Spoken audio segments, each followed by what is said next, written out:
Hello అండి, నేను మీ ధనలక్ష్మిని. ఈరోజైతే నేను బ్రేక్ఫాస్ట్ అయితే షేర్ చేస్తున్నానండి. హెల్దీ బ్రేక్ఫాస్ట్ అని చెప్పాలి. ఇవాళ కొంచెం టైం ఉంది కాబట్టి ఇలా అయితే నేను ప్రిపేర్ చేశాను. ఒక బాయిల్డ్ ఎగ్ అయితే ఇచ్చానండి. దానిలో కొంచెం టేస్ట్ కోసం సాల్ట్, కొంచెం పెప్పర్ అయితే వేసాను.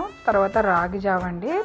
ఈరోజనే కాదు, ఎప్పుడు మేము ఇంట్లో రాగి జావ అయితే ప్రిపేర్ చేస్తాం. మార్నింగ్ పాలైతే హెవీ అయిపోతాయి కదా మార్నింగే పిల్లలకి, అందుకని మార్నింగ్ రాగి జావ ఇస్తాను, ఈవినింగ్ పాలు ఇస్తానండి.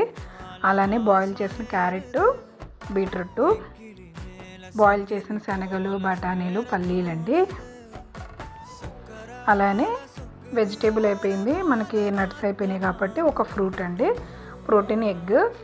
ఈరోజైతే ఇలా అయితే ప్రిపేర్ చేశానండి. మీకు ఎలా అనిపించింది? మీరు ఎప్పుడైనా ట్రై చేశారా? మరిన్ని వీడియోస్ కోసం ప్లీజ్ సబ్స్క్రైబ్.